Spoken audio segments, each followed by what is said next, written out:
생생하게 상생하며 YTN 라디오 생생경제. 안녕하세요. YTN 라디오 생생경제 김혜민입니다. 뜨거운 날씨보다 노회찬 의원에 대한 추모 열기가 더 뜨겁습니다. 노회찬 의원이 노동자와 약자를 위해 발의한 법안은 1000개가 넘습니다.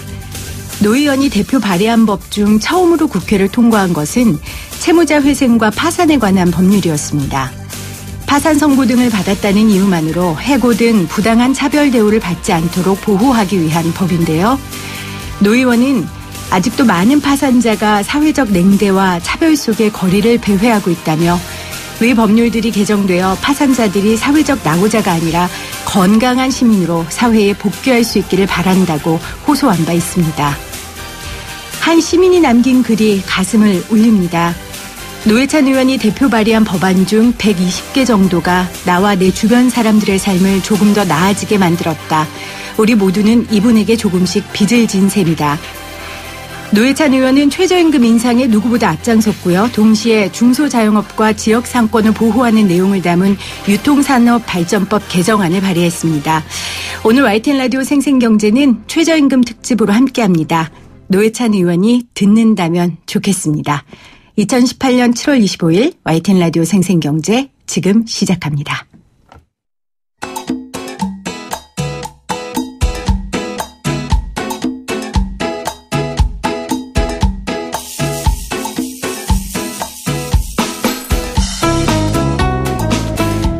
오늘 생생경제 최저임금 특집으로 함께합니다. 그 첫 번째 시간으로요. 우리 사회에서 최저임금은 어떤 의미이며 또 최저임금을 대하는 여러 입장은 또 무엇이고요. 그래서 이 뜨거운 더위에 일을 하고 장사를 하고 또 회사를 꾸려가는 우리가 최저임금을 어떻게 받아들이고 이해해야 하는지 함께 생각해보는 시간으로 마련했습니다. 이름하여 최저임금 우리 경제의 선풍될까인데요. 이 대단한 주제를 설마 저 혼자 하겠습니까? 정말 노동사회 분야에서 우리나라 최고의 권위자라고 말씀드릴 수 있는 분을 모시고 이 시간 함께 할게요. 여러분들도 샵 0945, 0945로 문자로 함께 참여해 주시면 좋겠습니다. 고려대학교 노동문제연구소 김성희 교수 오셨어요. 안녕하세요, 교수님. 네, 안녕하세요. 오늘 오셨는데 가슴에 근조를 달고 오셨어요. 아마 제가 오프닝의 주인공으로 삼은 분을 추모하는 마음으로 하셨을 네. 것 같은데 그래도 짧게 고인에 대해서 좀 추모해 주신다면 함께 노동운동 오랜 시간 함께 하신 걸로 알고 있습니다. 예. 평소에 존경하고 여러 번 또 좋은 일로도 나쁜 일로도 많이 만나뵀던 분이 불의의 격이 되신 것을 굉장히 안타깝게 생각하고요. 네. 뭐 또 그렇게 몰아갈 수밖에 없는 이 사회가 한탄스럽기도 하죠. 네. 아직 우리가 담담하게 말하기에는 너무 가슴 아픈 일이라 이쯤 여쭤보고 오늘 주제로 넘어가겠습니다. 안 그러면 교수님이 오늘 인터뷰를 못 하실 것 같아요. 그렇죠? 자, 넘어갈게요. 교수님, 오늘 우리 주제가요. 최저임금 우리 경제의 선풍 될까요? 선풍이 좋은 바람이라는 뜻과 함께 감당할 수 없을 정도로 센 회오리 바람이라는 뜻이 있더라고요. 저도 솔직히 최저임금이 어떤 선풍이 될지 모르겠는데 오늘 공부를 하면 좀 알게 될까요?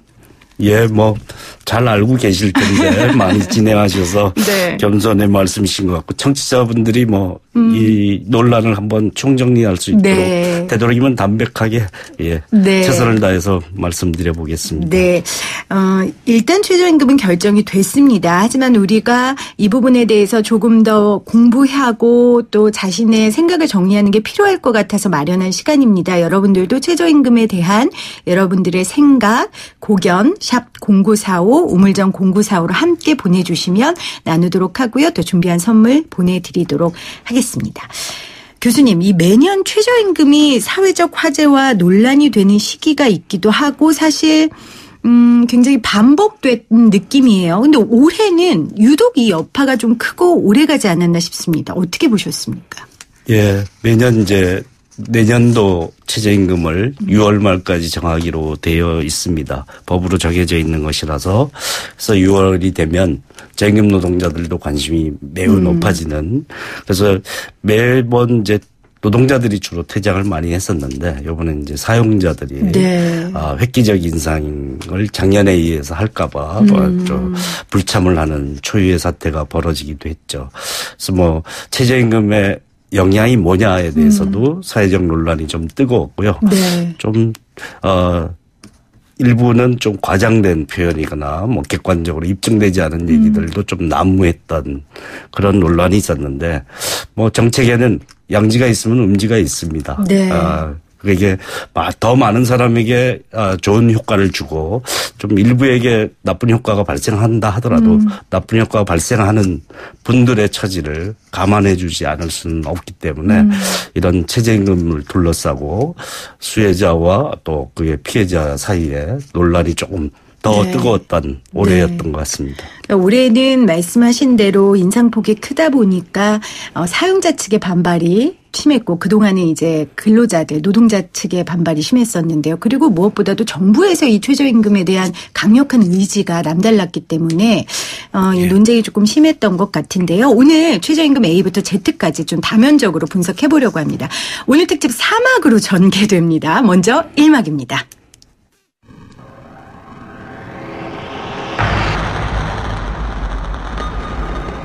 일막 최저임금의 모든 것.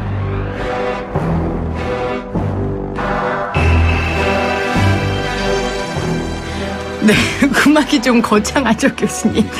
제가 이제 이 삐지로 선정한 곡이요.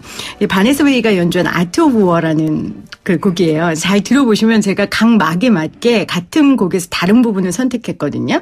좀 잘 들어봐 주시면 좋겠고요.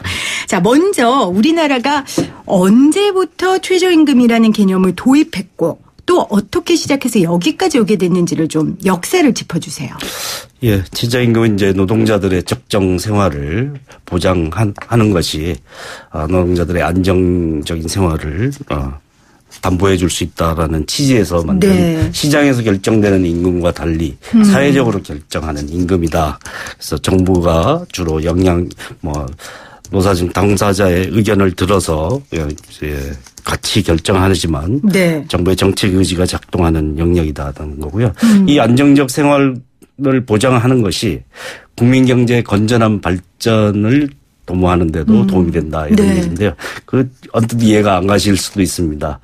근데 사실 노동자들의 안정적인 그런 생활이 보장이 돼야 숙련도 향상이 되고 생산성이 향상이 될 수 네. 있는 기반이 되고요. 또 더 중요한 점은 임금을 가만 놔두면 하향 경쟁이 발생합니다. 우리나라 비정규직이 넘쳐나게 된 이유도 마찬가지였는데요. 임금을 낮게 주는 기업들을 네. 그대로 방치하면 적정한 임금을 주고 안정적인 생활을 보장해 주는 기업들이 오히려 도태되게 되는 상황이 되죠. 악화가 양화를 구축한다라는 그런 경제학의 정설이 이제 작동할 수 있기 때문에 네. 적정 임금을 보장하기 위한 가장 중요한 장치로 최저임금이 마련됐고 우리나라는 이제 87년부터 네. 법이 만들어져 88년에 시행이 되기 시작했습니다. 그래서 헌법에 적정생활 보장과 국민 경제의 건전한 발전을 도모한다는 취지의 네. 제도 입법이 돼 있고 헌법에 규정이 돼 있고 그에 따라 최저임금법이 정해져서 이제까지 진행되고 있습니다. 네. 저도 그 7월 17일 재헌절날 헌법을 찾아봤더니 최저임금이 헌법에 명시돼 있는 거예요. 죄송한 말씀이지만 전 처음 알았어요. 그동안 사실 이거 역시 죄송한 말씀이지만 최저임금에 대한 관심이 없었던 거죠. 제 일이 아니라고 생각했었고요. 근데 이제 말씀하신 것처럼 포인트는 시장에서 결정하는 것이 아니다라는 말씀을 해 주셨고요. 1987년부터 도입됐다고 하셨는데 교수님이 노동 연구하시고 운동 시작한 게 몇 년도세요? 예. 87년 네. 그러니까 6월 민주화 항쟁 이후에 네. 우리나라 민주화가 이제 시작이 됐는데 그 직후에 노동자 대투쟁이 있어서 노동자들이 자유롭게 민주적인 노동조합을 만들 수 있는 그런 초석이 됐고 그때부터 권익 개선을 할 수 있는 기반이 마련이 됐던 거고요. 그 시기와 딱 일치하는 그런 네. 우리 사회가 이제 질적인 성장 구조로 가기 위해서 네. 임금 덤핑은 방지해야 된다는 그런 취지가 적용했지만 너무 낮게 책정을 했었습니다. 네. 그래서 이제 그 저임금 노동자가 넘쳐나는 문제를 해결하기 위해서는 획기적 인상이 필요하다라는 공감대가 지난 대선 때 있었고 그래서 유력 후보들이 다 최저임금 10,000원을 공약을 했죠. 그중에 이제 2020년까지 달성하려고 하는 그 계획을 문재인 정부가 추진을 하는 첫 발을 띄고 두 번째 발을 떼는 과정에서 논란이 증폭이 돼서 약간 주춤하게 됐습니다. 그 최저임금의 역사 중에 하나의 변곡점이 될 수 있는 해겠네요. 올해가요. 그렇죠? 예, 작년이 16.4% 인상이 그랬고요. 올해는 10,000원 가기 위해서는 15.2% 인상했어야 되는데 10.9%밖에 1,000원 정도 올라야 되는데 800원 정도 오른 그 정도라서 약간 속도 조절이 됐습니다. 네. 현재 최저임금에 영향을 받는 노동자가 몇 명 정도 됩니까, 교수님? 지금 2018년 기준으로 한 350만 명 이렇게 얘기하는데요. 내년에 500만 명 정도 될 것이다. 이렇게 예상치가 나오는데요. 전체 노동자의 한 4분의 1이 영향권에 있고요. 저임금 노동자 비율이 OECD 우리나라가 최고, 미국과 함께 최고의 수준인데 25.1%입니다. 그래서 딱 4분의 1 정도가 저임금 노동자군에 속하는데 그래서 최저임금의 영향을 받는 숫자와 비슷하다라고 볼 수 있겠죠. 그러니까 최저임금을 받는 노동자가 많다는 건 최저임금을 받는 노동자를 사용하는 사용자가 그만큼 많다는 얘기 아닙니까? 예, 그렇습니다. 그러니까 최저임금이 노동자나 사용자 모두에게 굉장히 중요한 문제가 아닐 수 없는데 사실 이 최저임금 논쟁은 우리나라뿐만이 아니죠. 오바마 대통령이 했던 그 연설, 굉장히 명연설로 사람들이 기억하는데 저도 그거 기억하거든요. 예. 공화당 의원들의 반대로 사실은 연방 최저임금 15달러로 인상하는 법이 통과되지는 못했습니다. 그때 이제 하신 연설이 15,000달러로 당신들이 살아봤냐, 그걸로 가족들과 함께 살 수 있다고 생각하느냐, 이렇게 질문을 했는데도 명연설은 있었지만 통과는 안 됐고요. 그래서 민주당 시장이 있는 대도시 중심으로 15달러까지 이제 연방 최저임금이 7.5달러인데요. 그보다 좀 높게 책정하고 있던 대도시에서 9달러에서 15달러까지 올리는 실험이 지금 진행되고 있습니다. 네. 미국뿐만 아니라 일본도 이 최저임금 때문에 여러 논쟁들이 있는데 오늘 결정했다고 들었습니다. 그 이야기는 조금 이따 하고요. 교수님, 우리가 거리로 좀 나가서요. 최저임금에 대해서 그럼 그냥 일반 국민들, 일반 청취자들은 어떻게 생각하고 얼마나 알고 있는지를 좀 들어봤거든요. 2막 2018 최저임금 8,350원. 내년도 최저임금이 얼마인지 아세요? 정확하게는 기억은 안 나는데 한 8,000원대로 알고 있어요. 8,000원 얼마예요? 내년도 최저임금이요? 8,250원?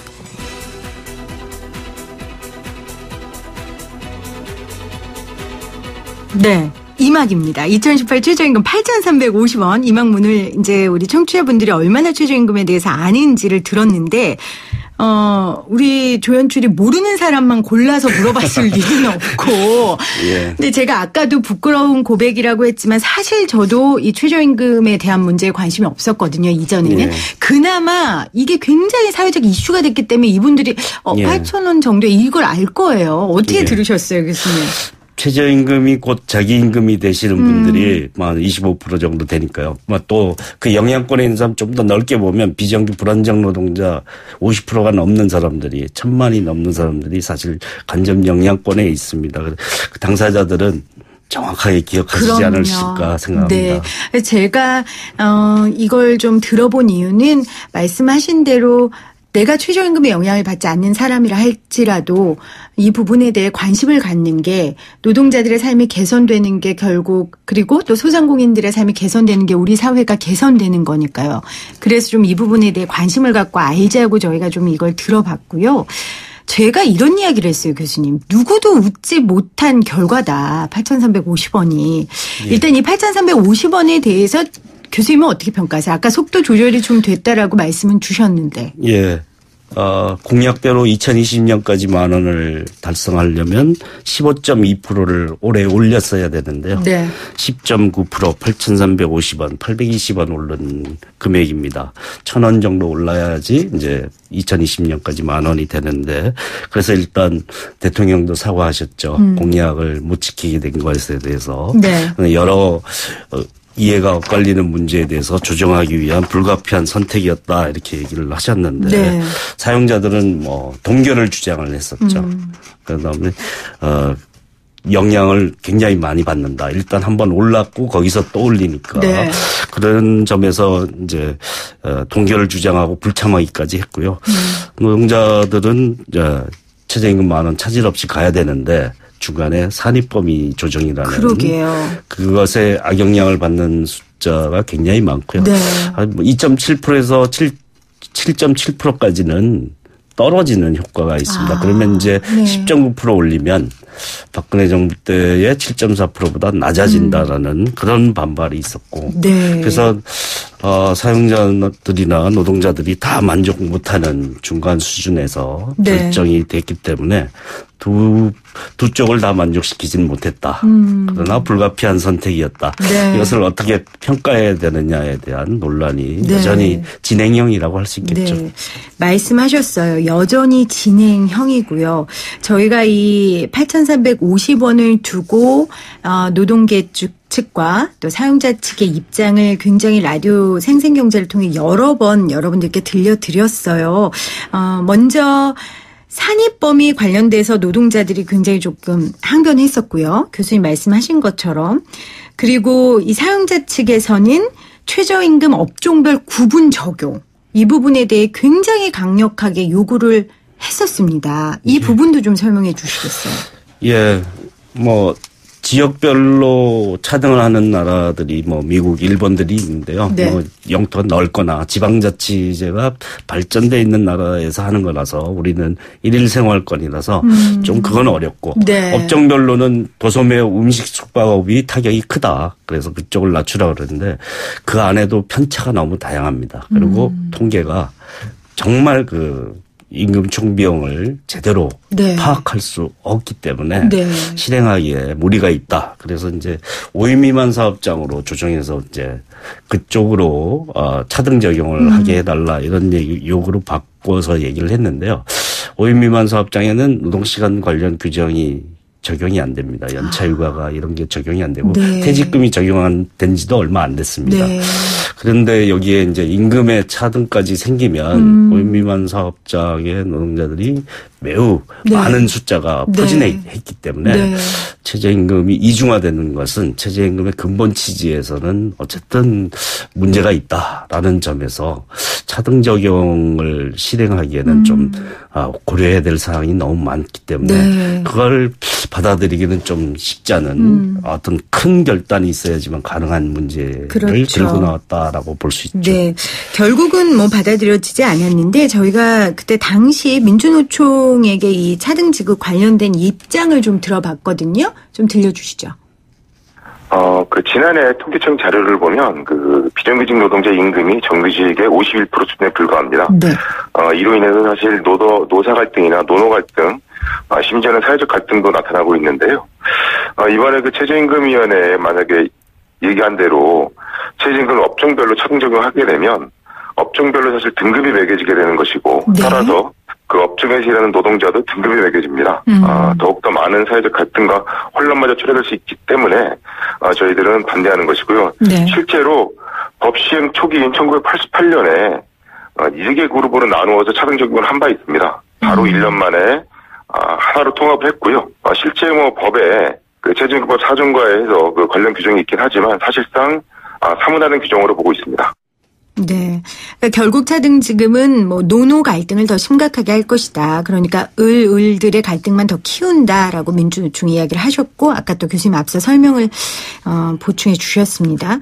근데 교수님 사실 저희가 이제 민주노총 노동자 입장 얘기를 들어봤지만 우리가 사장님이라고 부르는 그런 자영업자들도 부자여서 막 돈이 남아가지고 가게를 여는 게 아니란 말이에요.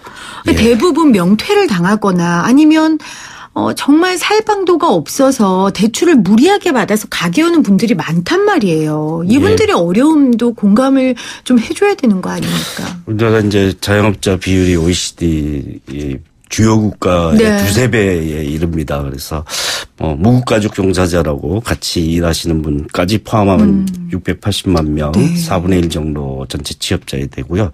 그래서 그런데 이제 고용인이 있는 자영업자는 168만 명, 그 중에 4분의 1입니다. 25%에 25%라서 그래서 고용인이 있는 자영업자가 영향권에 있는 분들이고 그 중에는 이제 영세하지 않으신 분들도 있습니다. 자산도 많고 뭐 소득도 많이 발생하시는 분이 빼고 나면 100만 명 정도의 영세 자영업자, 고용인이 있는 자영업자들의 문제를 어떻게 해결할 것이냐의 과제인데요.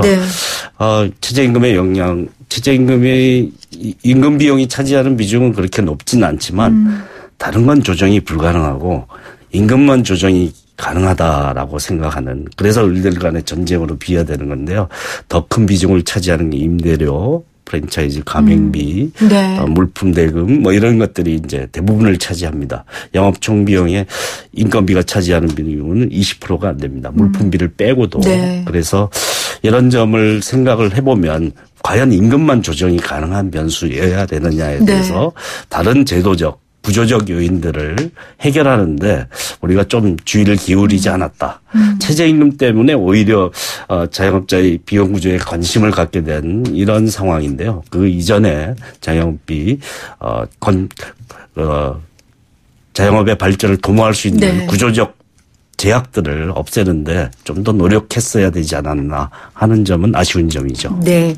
교수님께서 지금 말씀을 해 주셨습니다. 왜 을들의 전쟁으로 비화됐는지, 그리고 결국 우리가 관심 가져야 할 문제는 무엇인지에 대해 이야기해 주셨는데요. 이 부분은 저희가 2부에서 이어가도록 하겠습니다. YTN 라디오 생생경제 최저임금 특집, 최저임금 우리 경제 선풍될까라는 제목으로 최저임금이 한국 경제에 좋은 바람이 될지, 또 감당할 수 없는 회오리 바람이 될지 알아보고 있는데요. 고려대 노동문제연구소 김성희 교수와 함께하고 있습니다. 여러분, 최저임금에 관한 여러분들의 의견들 문자로 보내주시면 함께 나누고요. 저희가 또 몇 분 선정해서 선물 보내드리도록 하겠습니다. 저희는 2부에 다시 올게요.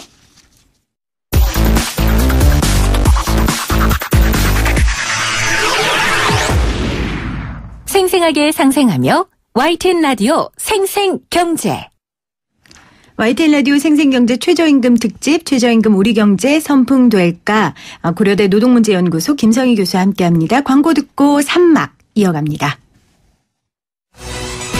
3막 최저임금 의들의 전쟁으로.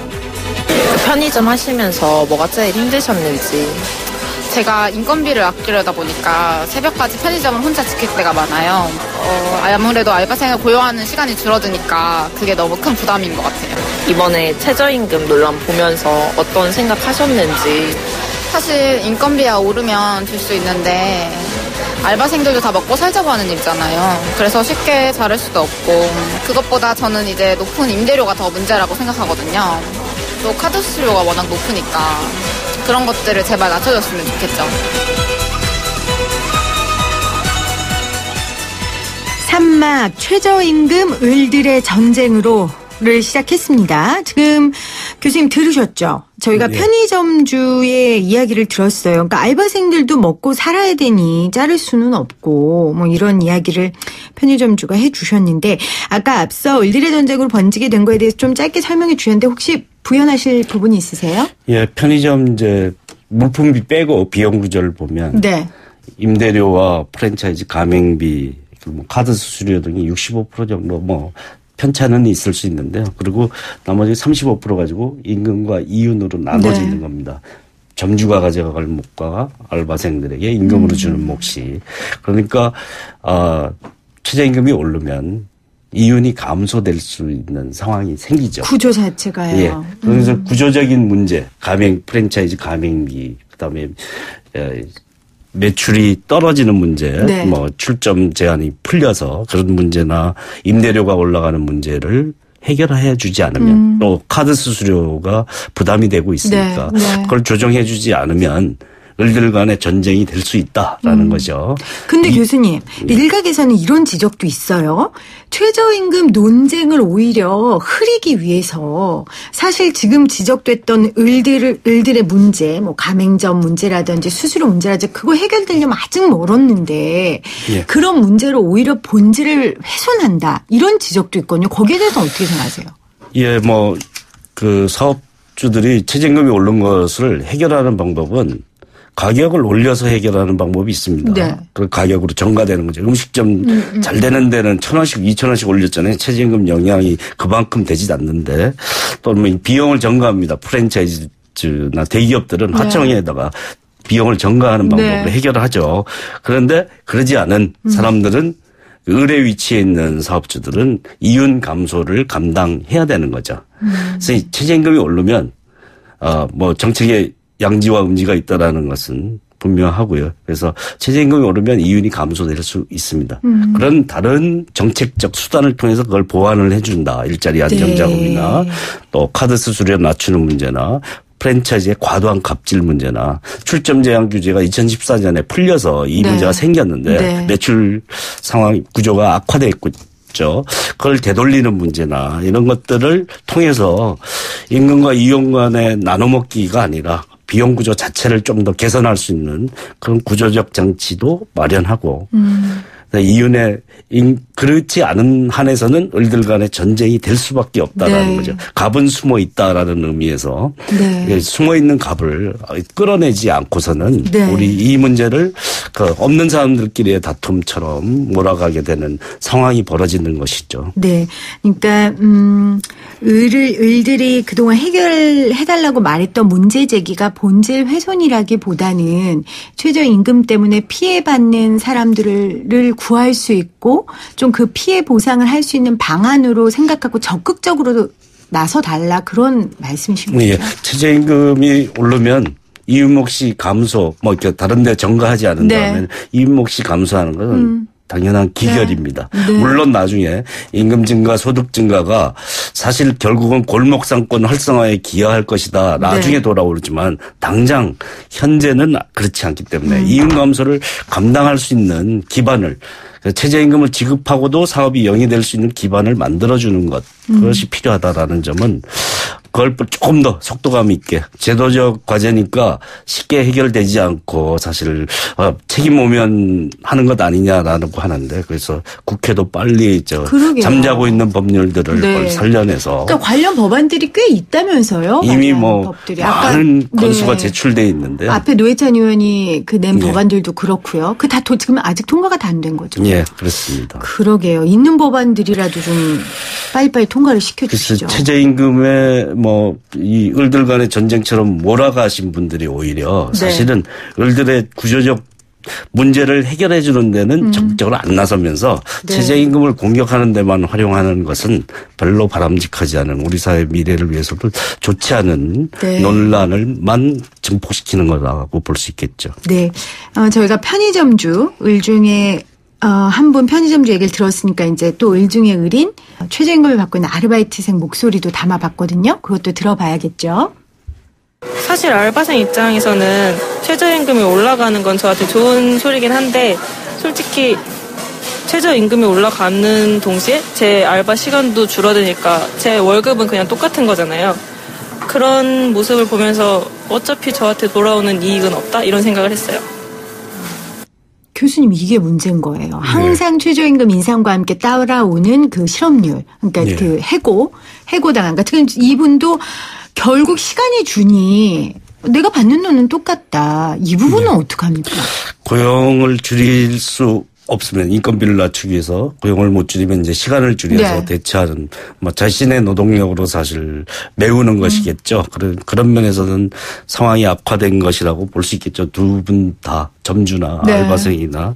그래서 최저임금 인상으로 고용의 악영향은 뭐 단기적으로 일부 있을 수 있는 문제들이 바로 이 저임금 직종에서 나타나는 상황일 수 있습니다.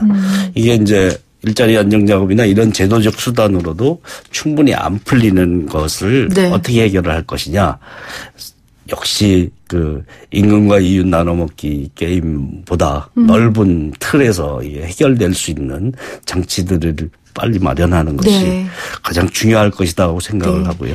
그 장치 마련은 저희가 좀 뒤에 한번 이야기를 해보도록 하고요. 교수님, 저는 이쯤에서 외국 사례가 좀 궁금해요.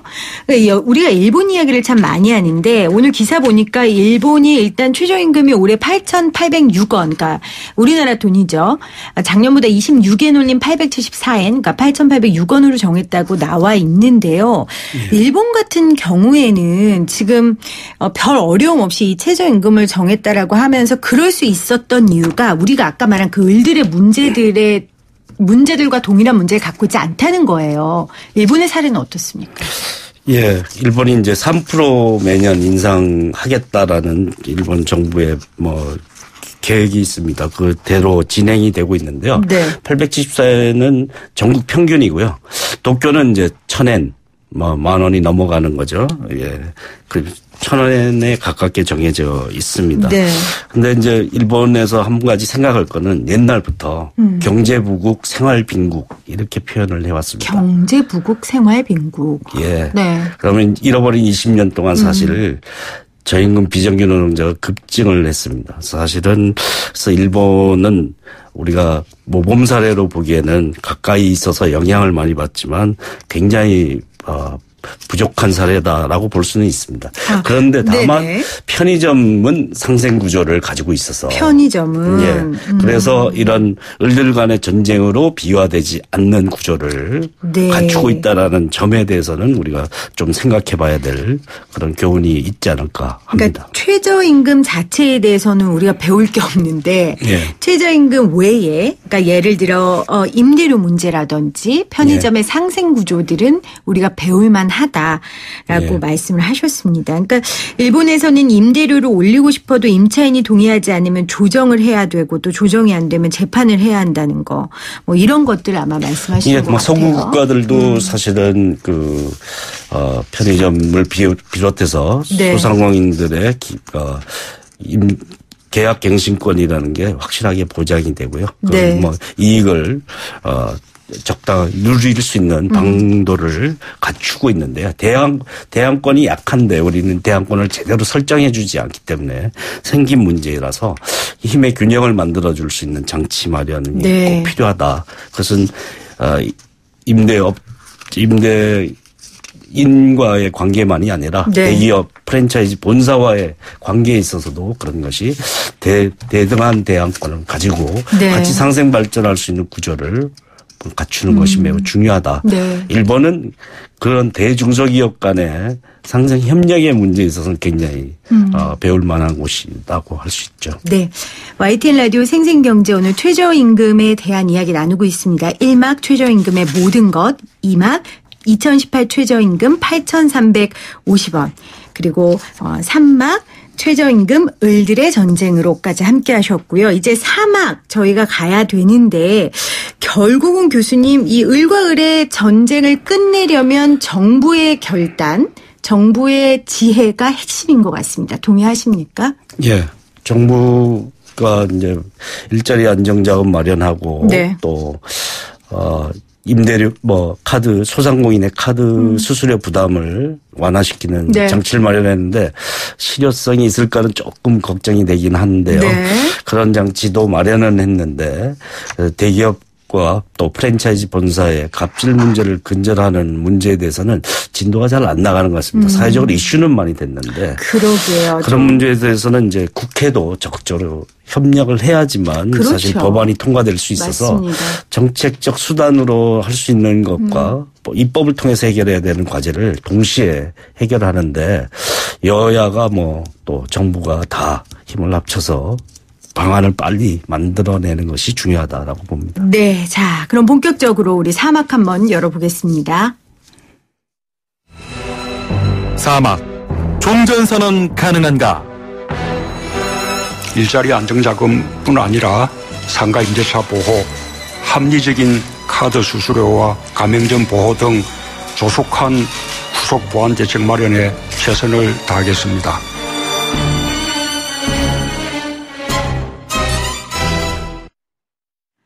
오늘이 그 정전협정 체결일 하루 전이래요, 교수님. 진짜로요.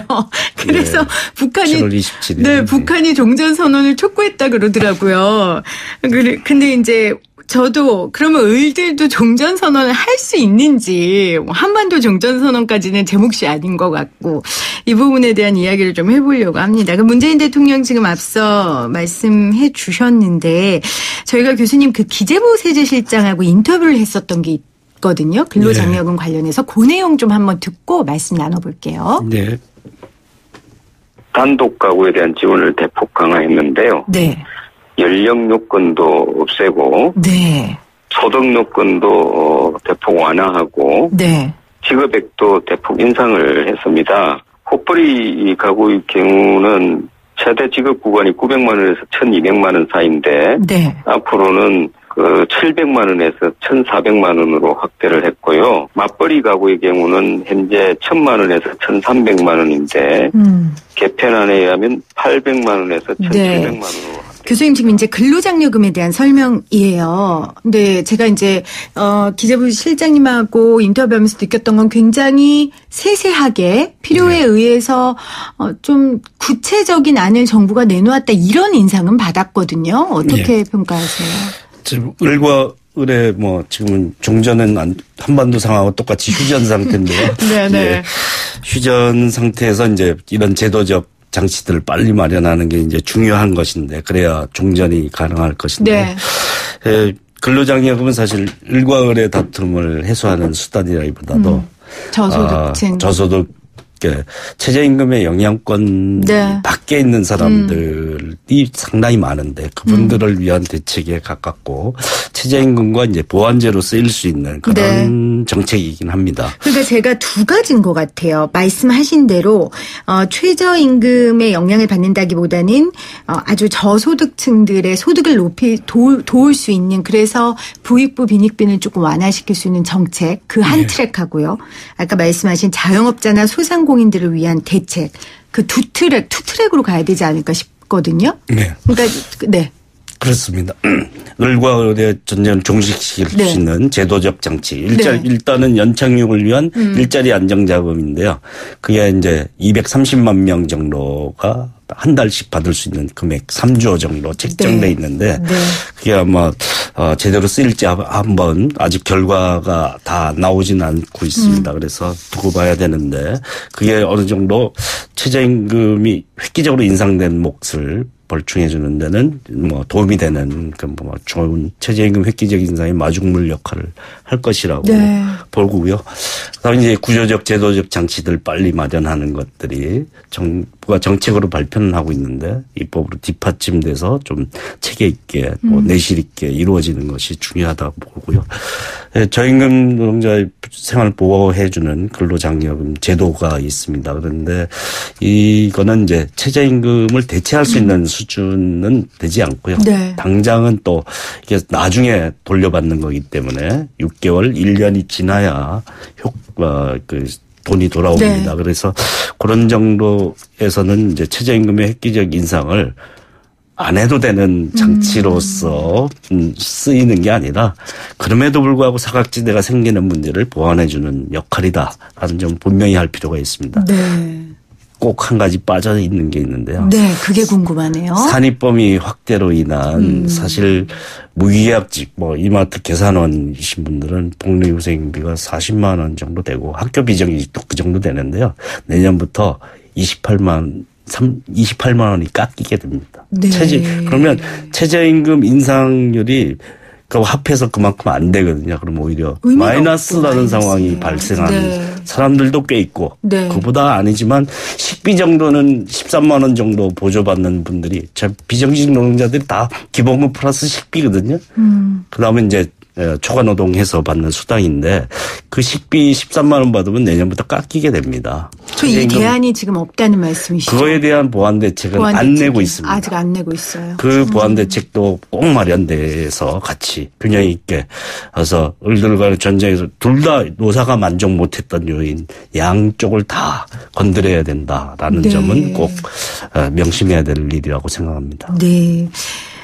고려대 노동문제연구소 김성희 교수님과 오늘 최저임금 A부터 Z까지 한번 이야기 나누어 봤는데요. 교수님, 제가 사실 마지막 질문으로 그걸 드리고 싶었어요. 교수님이 정책을 만드는 사람이라면 꼭 하나 하겠다면 뭘 하시겠습니까? 했는데 그거 산입범위로 하시겠어요? 아니면 한 개 더 말씀하시겠어요?